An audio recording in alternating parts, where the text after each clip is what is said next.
अचानक से वृंदावन का एक पहुंचा हुआ संत जो यहाँ पर भूतों को भगाने का बहुत अच्छा काम करता है, अब एकदम से वो सीढ़ियों से गिर जाते हैं और गिरने के साथ ही उनकी मृत्यु हो जाती है।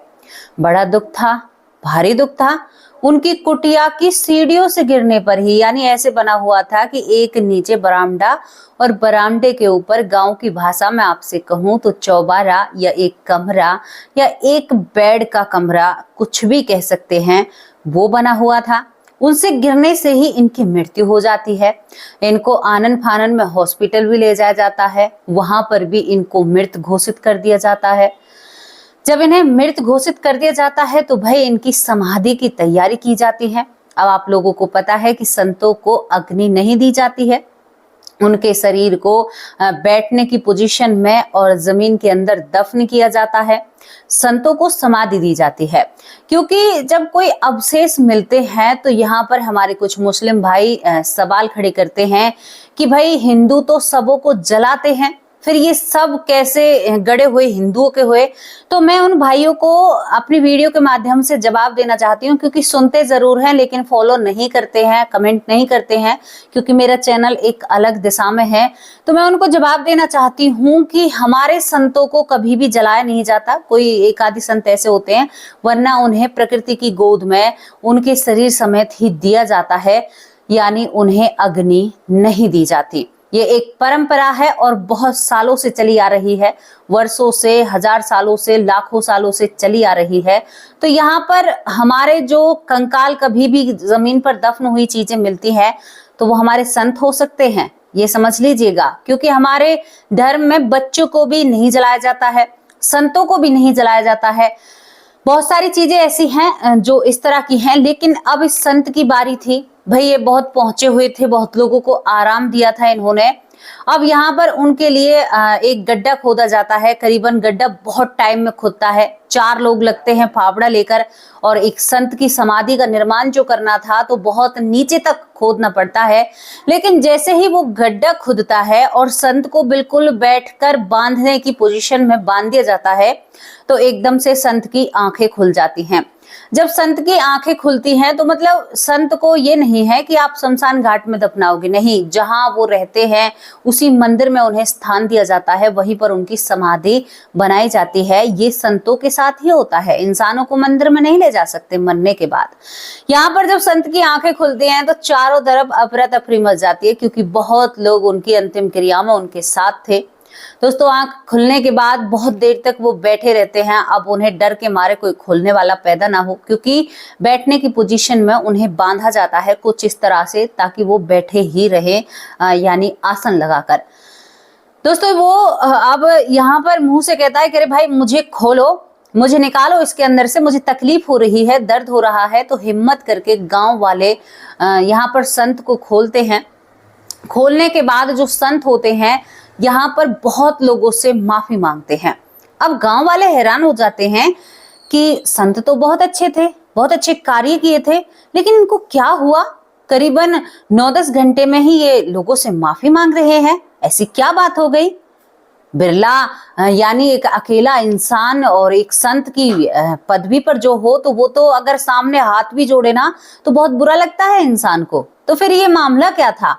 क्या थी ये घटना? क्या थी ये कहानी? कैसे एक संत मरकर जीवित हो जाता है और आकर वो माफी क्यों मांग रहा था? और दोस्तों, उन्हें जलाया भी नहीं गया था, फिर भी उसके सीधे पैर की जो पिंडली होती है उससे मानो किसी ने खाल खींचकर निकाल ली हो। यानी ये भी एक सबूत के तौर पर काम आ सकता है। वृंदावन की नगरी यहाँ पर चमत्कारों से भरी हुई होती है, जो मानो तो वही, जो ना मानो तो सही। लेकिन मैं आपको बताना चाहती हूँ, विदेशों से आकर यहाँ पर अंग्रेज लोग भी संत होते हैं। बहुत सारे लोग भगवान की भक्ति में विलीन रहते हैं, जैसा मिल जाए रूखा सूखा ऐसे जीवन काटते हैं, लेकिन सभी संत एक समान नहीं होते। तो चलिए आपको बताते हैं कि इन संत के साथ ऐसा क्या हुआ था, क्यों ये लोगों को डराने में कामयाब हुए, क्यों यहाँ पर इनको बांधकर और मतलब लोग भाग जाते हैं, जबकि ये एक संत थे, और इन्होंने क्या ऐसा किया था जो लोगों से माफी मांग रहे थे, क्या इसके पीछे का रीजन बताते हैं, यानी कारण बताते हैं। संत जब माफी मांगने के पीछे की वजह बताते हैं और सभी गांव वालों से माफी मांगते हैं, कहते हैं कि भाई मैं क्षमा योग्य तो नहीं हूं, लेकिन मैं अपने किए हुए कर्म पर बहुत शर्मिंदा हूं। तो संत से ऐसा कौन सा कर्म बिगड़ गया था जो वो इस तरह से माफी मांग रहे थे? चलिए आपको हमारे साथ यहाँ पर चलना होगा, जो कि हमारे वृंदावन है, हमारा प्यारा वृंदावन। मेरो प्यारो वृंदावन तो लिखते हैं, लेकिन हमारा प्यारा वृंदावन, क्योंकि मेरा 1,07,000 का परिवार है, मैं कैसे छोड़ सकती हूँ अपने परिवार को। यहाँ पर एक शिव नाम का व्यक्ति होता है, यानी वृंदावन का ही होता है, शिव उसका नाम होता है। दोस्तों शिव बचपन से ही इस जादू टोना में बहुत रुचि रखता है। रुचि रखने के साथ साथ अब वो वैराग्य का जीवन चुनता है, लेकिन छल कपट उसके अंदर बहुत होता है, यानी बहुत ही ज्यादा छल और कपट को वो मान्य दिया करता था। अब वो लोग एक दिन उसने क्या देखा कि एक पड़ोस की महिला होती है, और ये करीबन ऐसे होंगे 13 साल के जो शिव होते हैं। तो पड़ोस की एक नई नवेली दुल्हन के ऊपर भूत आता है। दरअसल वो दुल्हन सबको पागल बना रही थी, उसके ऊपर कोई भूत नहीं होता, वो झूठ मूठ का कर रही थी। अब यहाँ पर 13 साल का जो शिव होता है, अपने जो हारा नहीं होता है जहां पर हम उपले लगाकर दलिया वलिया रंधने के लिए रखते हैं, वहां से एक मुट्ठी राख उठाता है और उस राख को मुट्ठी में ले जाकर उस घर वालों के सामने कहता है कि काकी मैंने बहुत सिद्धि प्राप्त की है, आपको नहीं पता आपकी बहू का भूत मैं 1 मिनट में उतार सकता हूँ।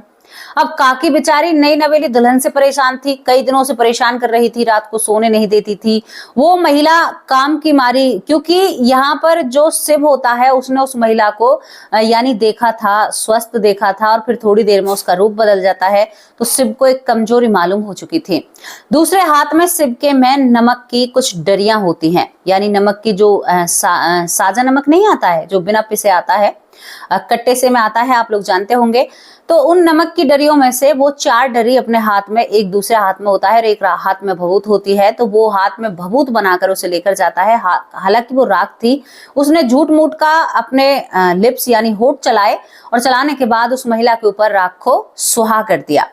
अब वो फिर भी ऐसी कर रही, वो कह रही है कि अरे तू नहीं जानता कुछ भी। इसके बाद वो कहता है कि काकी मैं बहुत कुछ जानता हूँ। उसने नमक की डरियों को इन उंगलियों में, एक इसमें और एक इसमें फंसा लिया। फंसाने के बाद उन उंगलियों को ऐसे भींच दिया। अब आप सोचिए कि नमक की डरी इन उंगलियों पर रखी जाएगी। अब काकी तो ये समझ रही है मेरी बहू के भूत उतर रहे हैं, लेकिन जब बहू को जोर की पीड़ा पड़ती है ना, तो बहू चीख उठती है। अब दर्द के कारण नई नवेली दुल्हन थी, बिल्कुल हाथों से खून निकलने लगता है। वो कहती है कि अरे मेरे ऊपर कोई भूत नहीं है, मैं तो गया भूत, मेरे ऊपर तो अब चला गया, और मुझसे कहकर गया है अब जिंदगी भर नहीं आऊंगा, कभी भी नहीं आऊंगा। तो यहाँ पर शिव ने ये वीक पॉइंट जो पकड़ा था, वो सोचता है कि ये तो बड़े, अब उस काकी ने शिव को यहाँ पर करीबन उस जमाने में 70 रुपए दिए कि बेटा तेरा राम भला करे। मैं तो बहुत लेकर घूम रही थी, क्योंकि और बाबाओं के पास जाया करती थी, तो वहां पर वो बाबा क्या किया करते थे कि आज ये भभूत ले जाओ, इसको बाहर मत जाने देना, किसी दूसरे के घर मत जाने देना, ऐसे काम मत करने देना। वो तो हमेशा बिस्तर पर पड़ी मजे से और लेट कर खाना खाती रहती। दोस्तों यहाँ पर जब ये सब कुछ होता है, तो शिव इस कमजोरी को पकड़कर अब शिव अपनी दुकान चलाना चाहता है। देखो मैं कोई भी ऐसी बात आपसे नहीं कह रही हूं, जो सत्य है वो आपके सामने रख रही हूं, लेकिन दूसरा सत्य भी आपके सामने रखूंगे। अब यही सब कुछ हो जाता है। अब शिव को पता था, वो ऐसी ऐसी टेक्निक अपना आजमाए। आपने कभी सोशल मीडिया पर देखा होगा, बहुत से बाबा, एक घुंघरू वाला बाबा था, महिलाओं को कोड़े से मार रहा था और वो पिटकर उनके भूत गायब हो जाते थे। एक बहुत विचित्र सी घटना है, आपको बीच में डालना चाहती हूँ, बताना चाहती हूँ कि एक महिला अपने आंखों में कांच डाल लिया करती थी अपने पति की सहानुभूति पाने के लिए। ये केस विदेश तक जाता है। इस केस को आप बहुत अच्छी तरह से मैं आपको बताऊंगी। जियोग्राफी यानी डिस्कवरी से इस केस को मैंने रिसर्च किया था और मैंने बहुत दिन पहले ये केस देखा था।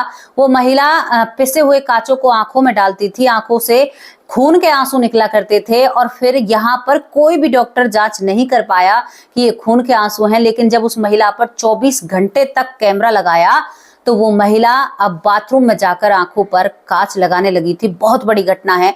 तो यहाँ पर महिलाएं कुछ भी कर सकती हैं सहानुभूति पाने के लिए। देखो मैंने सभी के लिए नहीं कहा है, पुरुष भी ऐसे हैं, ऐसी चीजें करते हैं। अब यहाँ पर शिव की दुकान के बारे में बताएं, अब इन्हें सब शिव बाबा कहने लगे थे। धीरे धीरे इनके नाम के पीछे बाबा लगने लगा था। शिव को शादी नहीं करनी थी, भगवान से वो प्रेम तो करता है, सच्ची भक्ति करता है, सच्ची भक्ति का भी उसे फायदा मिलेगा आगे चल के। धीरे धीरे शिव ने लोगों के घर में प्रवेश करना शुरू कर दिया था, लोगों के भूत भगाने शुरू कर दिए थे। शिव सभी को ढोंग समझता था, सभी से कहता था सब झूठ बोलते हैं, मन मन में रखता था और लोगों से पैसा हड़पता था। लेकिन एक संत की उपाधि में आप ऐसा कर रहे हैं तो बहुत गलत है। अब इनकी गांव में एक कुटिया बना दी जाती है और कुटिया के यानी मैंने पहले बताया था ये चौबारे पर रहा करते थे, तो कुछ सीढ़ियां थी इनकी कुटिया तक चढ़ने की। धीरे धीरे इनकी उम्र बीतती जाती है और ये करीबन ऐसे हो जाते हैं, यहाँ पर 60 से 65 साल की उम्र हो जाती है। इसी से पैसा कमाते हैं, अपनी माँ का लालन पालन किया था इसी पैसे से, शादी की नहीं, भाइयों के बच्चों को पैसे दे दिया करता था, उसी गांव में रहना था। अब ये ऐसे ही कर कर कर इसने जो राशि इकट्ठा की थी उससे इसे कोई फायदा भी नहीं था। लेकिन तभी इसके साथ एक हादसा होता है। इनको सब बहुत पहुंचा हुआ संत कहते थे, जहां भी निकलते बाबा दंडोत, बाबा प्रणाम, राधे राधे बाबा, कैसे हो बाबा, ये सब इनके आश्रम में आने लगा था। अब ये बाबा सीढ़ियों से किसी तरह से ऐसे गिरते हैं कि ऊपर की सीढ़ी से और नीचे पहुंच जाते हैं और सर में चोट लगने के कारण वहीं पर बेहोश हो जाते हैं। गांव वालों ने समझा बेहोश है। अब बहुत देर तक ये पड़े रहते हैं। जब कोई मंदिर पर आता है तो इन्हें उठाता है, अरे बाबा को क्या हुआ, शिव बाबा को ऐसे हो गया, शिव बाबा के साथ ये हो गया। दोस्तों, शिव बाबा को उठाया जाता है, आनन फानन में हॉस्पिटल ले जाया जाता है, वहां पर शिव बाबा को मृत घोषित कर दिया जाता है। उसके बाद शिव बाबा के लिए अर्थी तैयार की जाती है। शिव बाबा के परिवार वाले भी इस अंतिम घड़ी में उसके साथ आते हैं। यहाँ पर उनकी जो समाधि बनाई जाती है तो मंदिर के पीछे ही उन्हें गड्ढा खोदा जाता है। इन सब पूरे क्रियाक्रम में 8 घंटे का समय निकल जाता है।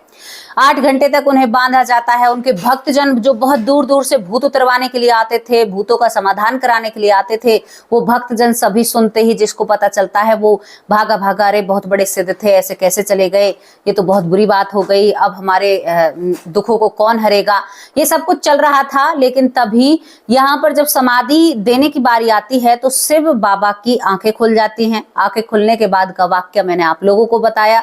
शिव बाबा को खोला जाता है। खोलने के बाद शिव बाबा सभी के चरणों में गिरता है, पैर से लंगड़ाता है। सब लोग कहते हैं कि इतना टाइट तो नहीं बांधा था, इनके पैर पर ये निशान कैसा है, बाबा आप माफी क्यों मांग रहे हैं।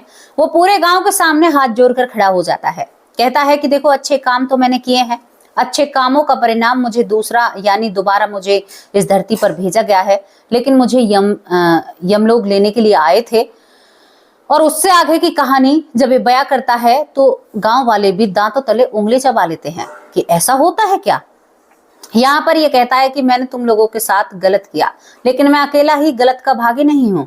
भागी वो लोग भी हैं जो झूठा ढोंग बनाते हैं कि मेरे ऊपर कोई भूत है या प्रेत है। मैंने उनका भूत प्रेत उतारा। जितने भी लोग मेरे पास आए, एक आदि को छोड़कर तो कहता नहीं हूं, लेकिन सभी ढोंगी आए। अब सभी भक्तजन जो उसकी अंतिम क्रिया में आए थे हैरान तरीके से उसकी तरफ देखने लगते हैं। सभी से माफी मांगता है, कहता है कि भैया पैसे तो मैं पेट में खा गया, पैसे तो मेरे पास नहीं है, लेकिन मुझसे गलती हुई है। गांव वाले कहते हैं कि आप ऐसी उखड़ी उखड़ी बातें क्यों कर रहे हो, क्या दिमाग पर कोई असर पड़ा है। तो संत बताते हैं कि भैया कोई असर नहीं पड़ा दिमाग पर। मैं सीढ़ियों से गिरकर मुझे 2 लोग लेने के लिए आते हैं, बड़ी बेरहमी से मुझे लेकर जाते हैं। रास्ते भर यही कहा जाता है, एक कौड़ा मुझ में मारा जाता है कमर पर।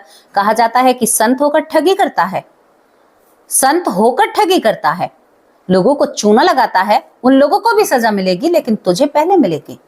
तुमने गलत किया है, तुमने गलत को गलत नहीं बोला तो तुम उससे रास्ता दूर कर लेते, लेकिन तुमने गलत क्यों किया। उसके बाद मुझे वहां पर ले जाने के बाद ऐसे लोगों के पास ले जाया जाता है जहां पर मेरी तरह के बहुत सारे संत थे। यानी जैसे मैं ठग था ऐसे ही वहां पर बहुत सारे संत थे। उन सभी के शरीर से उनकी खाल उतारी जा रही थी और वो बहुत ज्यादा रो रहे थे, विलाप कर रहे थे, बहुत ज्यादा मतलब चीख रहे थे, चिल्ला रहे थे। उन संतों ने बहुत गंदे गंदे कर्म किए थे, यानी कन्याओं को भी नहीं छोड़ा था, जो आजकल हो रहा है ना।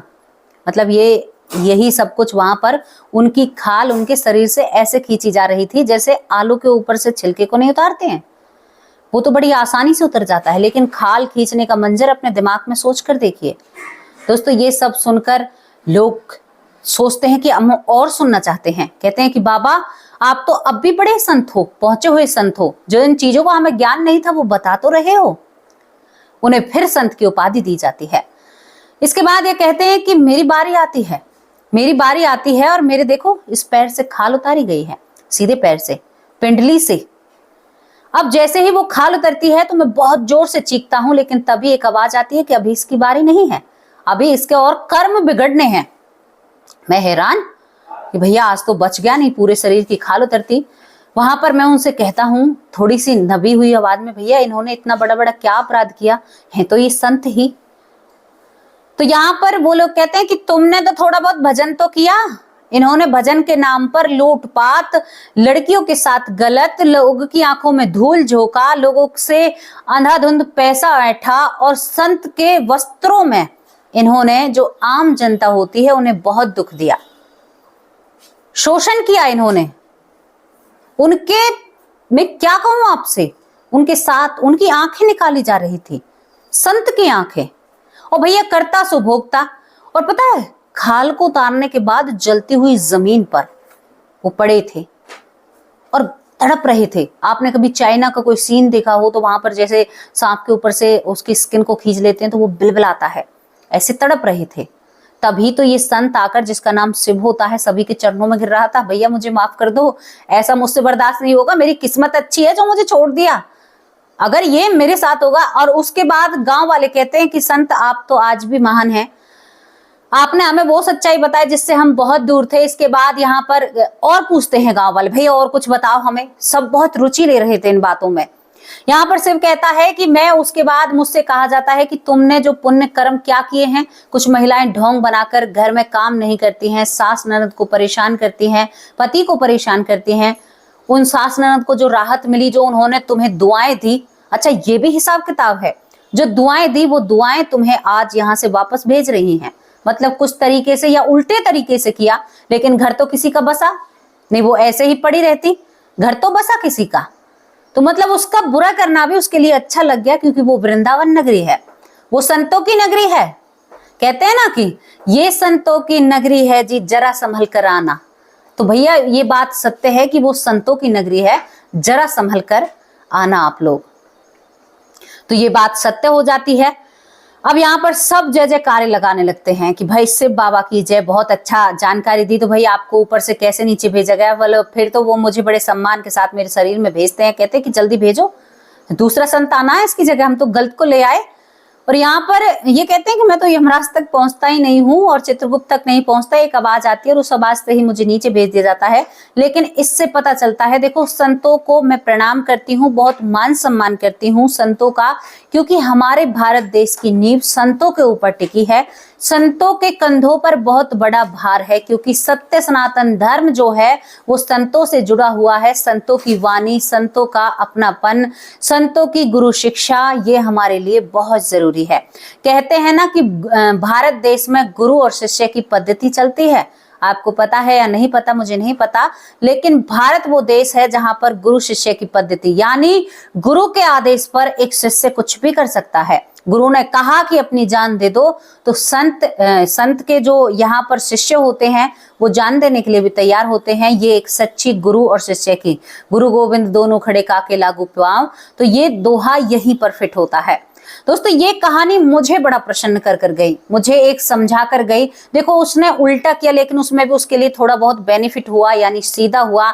लेकिन शिव उसके बाद सभी से क्षमा मांगकर एक अनंत भक्ति में खो जाते हैं, शायद दोबारा उनके साथ नहीं होगा। गांव वाले उसकी पिंडली, यानी जो घुटने से नीचे का हिस्सा होता है, उसकी पट्टी कराते हैं। गांव वाले सत्य क्यों मानते हैं? क्योंकि पैर पर निशान था, कई लोगों को चिमटे के निशान आते हैं, पैर पर जो निशान था गांव वालों ने अग्नि में भी प्रवेश नहीं कराया था। जब तो ये लगता है कि भाई हमने अग्नि छोड़ दी थी, शायद थोड़े बहुत जल गए होंगे, लेकिन स्किन ऐसे खींच रखी थी पैर से कि मानो खींच ली हो किसी चीज से, बराबर तरीके से। तो यहाँ पर पांव भी ठीक हो जाता है। और शिव जो होता है वो अब सच में ही लोगों की दिल से मदद करता है और किसी से कोई पैसे नहीं लेता। यहाँ पर उसका भला होने लगता है, भगवान की भक्ति में वो अनंत डूबने लगता है, उसके बाद भक्ति करता है। आज शिव इस दुनिया में नहीं है, लेकिन शिव की ये कथा दुनिया में प्रचलित है। और दोस्तों इस कथा को सुनकर यही समझ में आता है कि भाई यमलोक तो है, नरक लोक भी है, स्वर्ग लोक भी है, सब कुछ है। और आप कहीं कहीं बुरा करने जाते हैं तो अच्छा हो जाता है, और कहीं कहीं हम अच्छा करने जाते हैं तो उसमें भी बुरा हो जाता है। अब एक संत कैसे भी रह रहा हो, लेकिन एक कान्हा की नगरी में अगर जो रह रहा है तो उसके साथ कैसे गलत हो सकता है। भगवान किसी भी तरह उसको सीधा जरूर करेंगे, उसे जरूर सुधारने की कोशिश करेंगे, चाहे कुछ भी हो जाए उसे सुधार कर ही रहेंगे। यही तो है हमारे प्रभु की लीला, यही तो है गिरधरधारी की लीला, जिसे हम और आप समझ नहीं पाते। जो उसकी शरण में चला गया ना, उसका तो बुरा हो ही नहीं सकता, वो बुरा करेगा तो भी अच्छा होगा। ये वृंदावन है प्यारे, मैं क्या कहूं आपसे, बड़े सुंदर लफ्ज हैं, मुझे बड़ा अच्छा लगता है। मेरा वृंदावन, हमारा वृंदावन, कितना सुंदर वर्ड है ना। कहते हैं कि भगवान की जमीन पर जाकर उनका एक अलग ही लगाव होता है, दिल खुश हो जाता है उन चीजों को देखकर। तो आपको शिव बाबा की कहानी कैसी लगी, जिनकी समाधि आज भी वृंदावन में है? तो दोस्तों, इस घटना के बारे में आप क्या राय रखते हैं, क्या कहना चाहते हैं? हाँ, उसके बाद वो जाते हैं, इस दुनिया से जाते हैं, लेकिन अपने तरीके से जाते हैं, उसके बाद जीवित नहीं होते। गांव वाले दोबारा भी इंतजार करते हैं कि शिव बाबा दोबारा से जीवित हो जाएं, लेकिन उसके बाद वो जीवित नहीं होते। शायद भगवान ने उन्हें एक मौका दिया था, जो मौका उनके लिए गोल्डन चांस बनकर आया। बहुत बड़ी बात है। तो दोस्तों, जैसी भी आपको स्टोरी लगी हो अपनी राय कमेंट बॉक्स में जरूर रखना, और मैं आपसे रिक्वेस्ट करती हूँ वीडियो को शेयर करना, क्योंकि चैनल बहुत डाउन जा रहा है। आप लोग शेयर करोगे, एक एक शेयर करोगे तो मुझे बहुत मदद हो जाएगी। आप सभी लोगों का तहे दिल से शुक्रिया अदा करती हूँ। और इन वीडियो को शेयर करने का एक और फायदा है, लोगों के अंदर जागरूकता आएगी, लोगों को समझ में आएगा कि हमारा सत्य सनातन क्या है। एक व्यक्ति के पास एक वीडियो जरूर साझा करें। नमस्कार, जय हिंद, जय भारत, वंदे मातरम।